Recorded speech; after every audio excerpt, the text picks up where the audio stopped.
Good morning, friends, students. I am your teacher from Guru Ramdas College of Pharmacy Malout. हमारा आज का subject pharmaceutics 2 second year students के लिए हमारा जो मोनोफेसिक लिक्विड डोसेज फॉर्म है जो उसका दूसरा पार्ट है। पहले पार्ट के अंदर हमने मोनोफेसिक लिक्विड डोसेज क्या होती हैं, उसकी क्लासिफिकेशंस, मिक्सचर्स क्या होते हैं, उसकी क्लासिफिकेशंस, डिफ्यूजिबल सॉलिड्स के लिए उसके method of preparation, formulation mixture में हमने क्या क्या पढ़ा था कि व्हीकल्स होते हैं, व्हीकल में water, aromatic water, medicated vehicles use कर सकते हैं, एडजक्टेंट्स ऐड कर सकते हैं जैसे कि फ्लेवरिंग एजेंट हो गया, कलरिंग एजेंट्स हो गया, प्रिजर्वेटिव्स हो गए, और सिरप्स क्या होते हैं, सिरप्स के बाद एलिक्सरीज क्या होते हैं, एलिक्सरी सिरप्स स्वीट इन टेस्ट होते हैं। इनका एलिक्सरी से डिफरेंस है कि एलिक्सरी जो है वो अल्कोहलिक बेस्ड प्रोडक्ट होते हैं। लिंक्टस जो जितने भी काफ सिरप के अंदर जो प्रोडक्ट्स आते हैं लिक्विड के वो लिंक्टस बोलते हैं उनको। तो अभी हम नेक्स्ट यूज़ पढ़ने वाले हैं वो है liquid meant for internal use के जो लिक्विड एक्सटर्नल यूज़ लिक्विड जो हम एक्सटर्नली यूज़ कर रहे हैं, जैसे कि हम अपनी बॉडी के अंदर, बॉडी के ऊपर या बॉडी कैविटीज़ के अंदर जो प्रोडक्ट लिक्विड के यूज़ करते हैं वो एक्सटर्नली कैटेगरी में आते हैं। तो शुरू करते हैं। Liquid meant for externally use are of 3 types. Liquids to be applied to the skin, जो हम स्किन के ऊपर यूज़ करते हैं जैसे कि liniments and lotions. Liquid to be used for mouth, for example gargle, mouth washes, throat sprays and throat paints. Liquid to be instilled into body cavities, for example Duchess eye drops, nasal spray, eye lotion etc. तो ये 3 category में इसको divide किया गया। External को skin के ऊपर के यूज़ होने वाली को माउथ के अंदर या और बॉडी कैविटीज़ के अंदर। सबसे पहले यूज़ पढ़ते हैं हम liquid to be applied to the skin, जो स्किन के ऊपर यूज़ करते हैं। सबसे पहले लिनीमेंट्स आर लिक्विड और semi solid preparation meant for application to the skin. Liniments are usually applied to the skin with friction and rubbing of the skin. तो ये सबसे पहले इसका जो ध्यान देने वाली बात है कि ये थोड़ा सा सेमी सॉलिड की तरह और लिक्विड की तरह होते हैं जो स्किन के ऊपर यूज़ होते हैं with the help of friction और रबिंग ऑन द स्किन। हम स्किन के ऊपर रब करके थोड़ा सा उसको रगड़ के इसको यूज़ कर सकते हैं। द लिनीमेंट्स में बी अल्कोहलिक और ऑयली सॉल्यूशन ऑफ इमल्शन, ये इसके अंदर अल्कोहलिक कंटेंट्स भी होते हैं और ऑयली कंटेंट्स भी होते हैं। The alcoholic liniment should helps in the preparation of medicament into the skin and also increase its counter. तो ये जो लिनीमेंट्स हैं वो हम ऑन द स्किन यूज़ करते हैं। तो इसके अंदर अल्कोहलिक कंटेंट होते हैं, बट इसको जो ख़राब स्किन है आपकी या रैशेज़ हैं जहाँ पे आपको जलन है वहाँ पे लिनीमेंट्स को यूज़ नहीं करना है, क्योंकि इसके अंदर अल्कोहलिक कंटेंट रहते हैं, वो आपकी स्किन को ख़राब कर सकते हैं। Next is lotions are liquid preparation meant for external application without friction. तो लोशन जो होते हैं हम अपनी स्किन के ऊपर यूज़ करते हैं इसको हम विदाउट फ्रिक्शन के अकॉर्डिंग हमने इसको यूज़ करना होता है। They are applied direct to the skin with the help of some absorbent material such as cotton wool और gauze socked in it.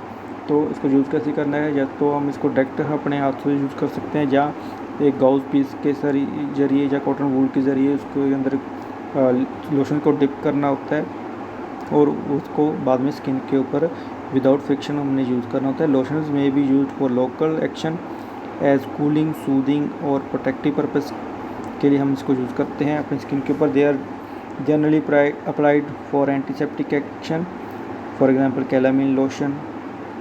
Alcohol is sometime included in aqua solution for its cooling and soothing effect, for example salicylic acid and lotion. तो ये lotions हो गए जो skin के ऊपर use कर सकते हैं। लोशन और लिनीमेंट के डिफरेंट बहुत बार एग्जाम्पल के तौर पे वाइवे में भी पूछा जाता है और एग्ज़ाम में भी आता है। तो उसका डिफरेंस आप ये कर सकते हो कि जो लिनीमेंट्स है वो विद फ्रिक्शन यूज़ होते हैं, लोशन विदाउट फ्रिक्शन यूज़ होते हैं। लिनीमेंट्स के अंदर मोस्टली अल्कोहलिक बेस्ड होते हैं, लोशंस के अंदर जो है अल्कोहलिक बेस नहीं होता है, कम होते हैं। Next is liquid to be used in the mouth, for example gargles. तो नेक्स्ट कैटेगरी है जो माउथ के अंदर यूज़ होते हैं, जैसे कि गार्गल्स। आपने देखा होगा कि जितनी भी गले के अंदर हमारी कोई इन्फेक्शन होती है तो हम गरारे करते हैं, तो उनको हम गार्गल्स बोलते हैं। तो ये क्या है कि जो थ्रोट के अंदर जो भी इन्फेक्शन होती है उसको ठीक करते हैं। जैसे कि फॉर एग्जांपल फिनोल गार्गल्स हो गया, potassium chloride and phenol gargles, ये आपकी एग्जांपल है गार्गल्स की। तो इसको अपने गर्म पानी के अंदर थोड़ा सा मिक्स करके अपने कुछ टाइम अपने गले के अंदर रखना होता है, गरारे करने होते हैं, और उसके बाद उसको निकलना नहीं होता, उसको बाहर निकाल देना होता है।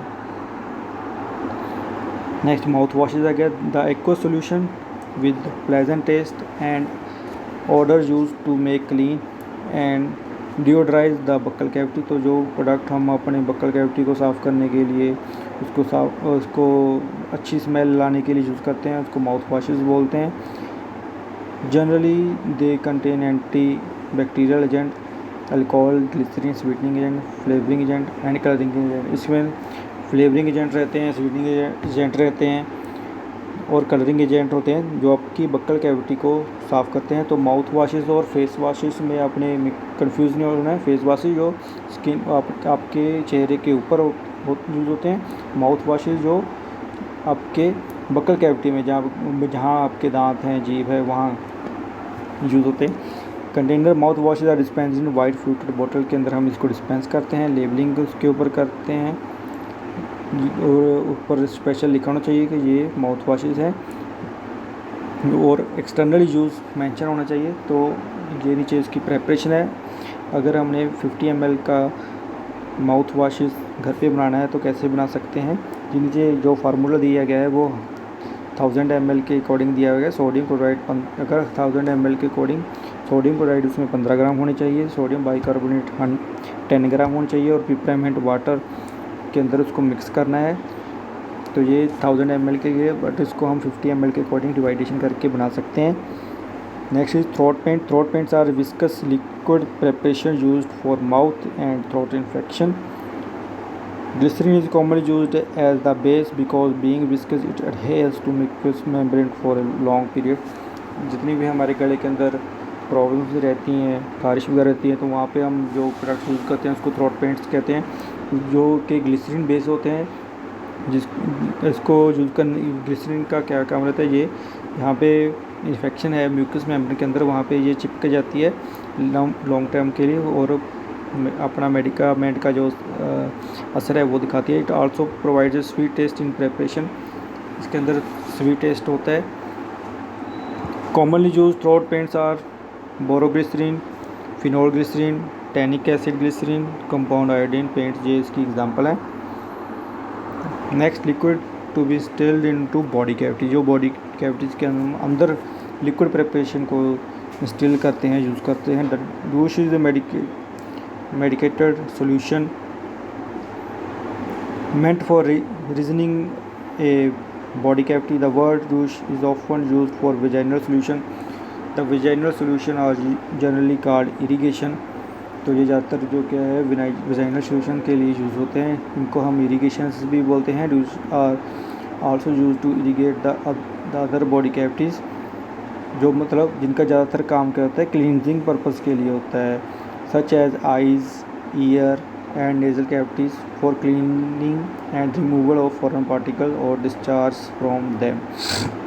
जितने भी अगर कोई भी डिस्चार्ज हमारे कैविटीज़ में हो रहा है तो वहाँ पे जो हम लिक्विड प्रिपरेशन यूज़ करते हैं उनको डूश बोलते हैं, और उनको इरिगेशन भी बोला जाता है, जिसका काम मतलब क्या होता है, किसी भी सरफेस से किसी भी बॉडी कैविटी से के वहाँ पे कोई भी फॉरेन पार्टिकल को साफ़ करना। तो douches are generally used for following purpose: cleansing purpose, for example isotonic sodium chloride solution; antiseptic, for example mercury chloride; potassium permanganate; lactic acid; chlorhexidine. Next is ear drops. These are solution of drops that are instilled into the ear with a dropper. तो नाम से indicator है, ear drops हमने घर पे भी use किए हैं, देखे भी हैं कि जब भी इसको यूज़ करते हैं तो ईयर ड्रॉपर की हेल्प से इसको यूज़ किया जाता है। The solution is generally prepared with in water, glycerin, propylene glycol and dilute alcohol के अंदर इसको प्रिपेयर किया जाता है। However vehicle like glycerin and propylene glycol are preferred. These are generally used for cleaning the ear, softening the wax and the treating the mild infection. तो इनके लिए ज़्यादातर ईयर ड्रॉप्स को हम कानों की सफाई के लिए, उसके अंदर कोई भी प्रॉब्लम्स के लिए हम इसको यूज़ कर सकते हैं। कोई भी इन्फेक्शन वगैरह होती है कान के अंदर तो वहाँ पे ईयर ड्रॉप्स यूज़ होते हैं। With the help of dropper हम इसको यूज़ करते हैं। Container the ear drop are dispensed in a coloured fluted glass बोतल with a dropper in the cap. तो इसकी खासियत यही है कि इसका जो ड्रॉपर होता है वो कंटेनर के साथ ही अटैच होता है। Labelling the label should be state for external use and store in cool place. उसके अंदर लेबलिंग, इसके ऊपर लेबलिंग ज़रूर होनी चाहिए कि ये जो ईयर ड्रॉप्स हैं वो एक्सटर्नली यूज़ के लिए हैं। तो और इसको जो स्टोर करना है वो ठंडी जगह पे करना चाहता है। हम देखा होगा हम जो भी जहाँ हमारे अंदर घर के अंदर जो फ्रिज है वहाँ पे इसको हम स्टोर करते हैं। नेज़ल ड्रॉप्स, जो ड्रॉप्स हम नाक के लिए यूज़ करते हैं उसको नेज़ल ड्रॉप्स बोलते हैं। तो जिसके अंदर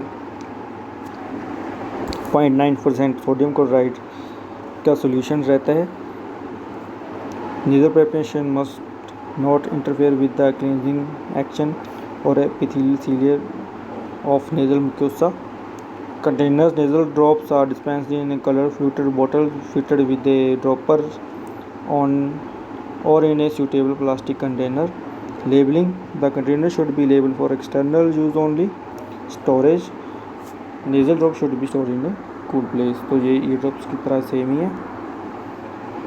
next is nasal spray. Nasal sprays are used to reduce nasal congestion and to treat infection. The main aim of nasal spray is to retain the nasal solution in the droplet form in the nasal tract.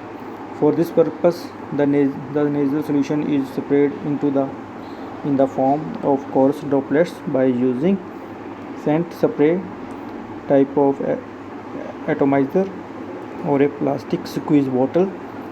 The nasal spray should be isotonic and buffered at pH 6.2. They may contain antibiotic and antihistamines. तो ये nasal spray जो है नाक के अंदर कोई भी infections के लिए हम इसको यूज़ कर सकते हैं। ये क्या है कि जो स्प्रे करता है कंटेंट को नाक के अंदर बहुत ही फाइन पार्टिकल्स में। Container nasal sprays are stored in small colored filtered glass bottle, plastic squeeze bottle, atomizer, and pressured aerosols are most suitable for administration. तो इसकी जो कंटेनर कैसे होने चाहिए, स्क्वीज बोतल होनी चाहिए जो सिमट सके। एटोमाइज़र यूज़ कर सकते हैं जिनके अंदर फाइन पार्टिकल्स में हम इसको स्प्रे कर सकते हैं। जहाँ एरोसोल बोतल है, जितनी परफ्यूम वाली बोतल है वो यूज़ कर सकते हैं। Storage: nasal spray should be stored in well fluted airtight containers. These should be protected from light. इनको हमें लाइट से बचा के रखना होता है। Well closed well fitted airtight container होने चाहिए। तो ये था आज का आपका टॉपिक मोनोफेसिक लिक्विडोसिस का। Thank you.